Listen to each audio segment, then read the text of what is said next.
क्या आपका अज़ुए ख़ास छोटा और टेढ़ा हो चुका है? क्या आप अज़ुए ख़ास में कोई गिल्टी महसूस कर रहे हैं? क्या आप मुबाशरत के दौरान मुश्किल या तकलीफ़ महसूस कर रहे हैं? क्या आप खौफ़ज़दा हैं कि ये मसला आपकी अज़वाजी ज़िंदगी मुतासर न कर दे? क्या आप चाहते हैं कि अज़ुए ख़ास सीधा, मज़बूत और दर्द से आज़ाद हो जाए? तो ये वीडियो आपके लिए। अस्सलाम वालेकुम व्यूअर्स, उम्मीद करता हूँ आप सब खैरियत से होंगे। मैं आपका अपना doctor Ahmad Raza Bhatti, consultant urologist and male sexual health specialist. आज हम बात करेंगे पिनाइल कर्वेचर।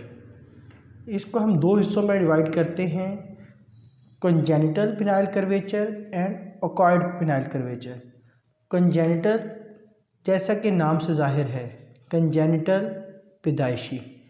इसमें अमूमन जब बच्चा पैदा होता है तो ये मसला उसी वक्त होता है। उस वक्त पिनाइल कर्वेचर एक तो अज़ुए तनासल टेढ़ा होता है, साथ में एसोसिएशन होता है हाइपोस्पेडियाज या एपिस्पेडियाज।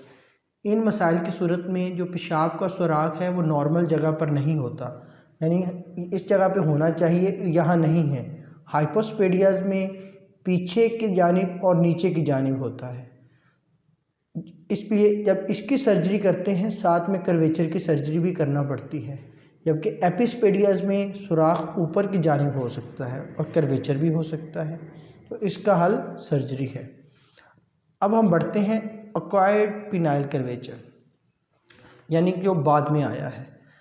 तो इसकी मुख्तलिफ काजेज़ हो सकती हैं, जैसा कि पिनाइल फ्रैक्चर, यानी किसी बचपन में किसी चोट के लगने की वजह से या सेक्सुअल पोजीशन की वजह से, विगरस सेक्सुअल एक्टिविटी की वजह से पिनाइल फ्रैक्चर हुआ, जैसा कि हमने प्रीवियस वीडियो में बताया था तो उसमें पिनाइल फ्रैक्चर के बाद एक नॉर्मल हीलिंग प्रोसेस है, उसकी वजह से वहाँ स्कार बना और स्कार के बाद वहाँ फाइब्रोसिस हुई, जिसकी वजह से अज़ुए तनासल टेढ़ा हो गया। अब दूसरी एक बीमारी कॉमन है पेरोनी डिजीज़, जो कि 8% यानी कि 100 में से 8 लोगों को हो सकती है, जो कि अमूमन 40 साल के बाद होती है। उसमें क्या होता है, अज़ुए तनासल में गिल्टी महसूस होती है और दर्द महसूस होती है और अज़ुए ख़ास टेढ़ा हो सकता है। और टेढ़ा भी मुख्तलिफ जगह पे, कभी ऊपर भी हो सकता है, नीचे भी हो सकता है, साइड पे भी हो सकता है। तो पेरोनी डिजीज़ को हम दो फेजेस में डिवाइड करते हैं, एक होती है एक्टिव फेज़, दूसरी होती है stable phase. Active phase painful होती है, इसमें पेन होती है, मरीज़ को गिल्टी महसूस होती है और इरेक्शन के दौरान प्रॉब्लम आती है, जो कि अमूमन 6 माह से 1 साल तक हो सकती है। इसके बाद जब ये एक्टिव फेज़ गुज़रती है, और एक्टिव फेज़ में सिर्फ़ और सिर्फ हमें मेडिकल ट्रीटमेंट होती है, जिसमें सिम्प्टोमेटिक ट्रीटमेंट होती है, एंटी इन्फ्लेमेटरी ड्रग्स दी जाती हैं, पेन किलर दिए जाते हैं और कुछ पेशेंट को मसाज का बताया जाता है ताकि वो गिल्टी स्टेबल हो और वो ज़्यादा ना बढ़े। जबकि दूसरी फेज़ होती है साइलेंट फेज़ या स्टेबल फेज़। स्टेबल फेज़ में दर्द नहीं होती और जो गिल्टी बननी है वो मुकम्मल हो जाती है, और जो कर्वेचर है वो भी फाइनल हो जाता है, ये कितना कर्वेचर कर रहा है। तो उसके आगे डिफरेंट फेजेस हैं और उसकी ट्रीटमेंट भी डिफरेंट है। अगर ये कर्वेचर 15 से नीचे है तो कुछ भी नहीं करना होता, और अगर 30 तक है और दर्द नहीं कर रहा और मरीज़ को मुबाशरत के दौरान दिक्कत नहीं हो रही, तो इसका भी हमें कुछ नहीं करना होता। लेकिन अगर कर्वेचर मोर देन 30% है और पेशेंट को डिस्टर्ब कर रहा है, पेशेंट डिस्टर्ब है, अनाए है कि यार मेरा कुछ मसला हल होना चाहिए, और इरेक्टाइल डिसफंक्शन हो चुका है, तो फिर इस दौरान हमें इसकी सर्जरी करना पड़ती है।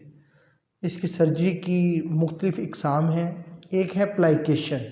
प्लाइकेशन में जो कर्वेचर वाला हिस्सा है, जो गिल्टी है, उसके अपोजिट हम कुछ टांके लगाकर अज़ुए तनासल को सीधा कर देते हैं। जबकि दूसरी सर्जरी है एक्सियन एंड ग्राफ्टिंग। एक्सियन में जो हिस्सा गिल्टी जो हमें महसूस हो रहा है उसको निकाल दिया जाता है, और वहाँ पे एक टिश्यू ग्राफ्ट लगाया जाता है।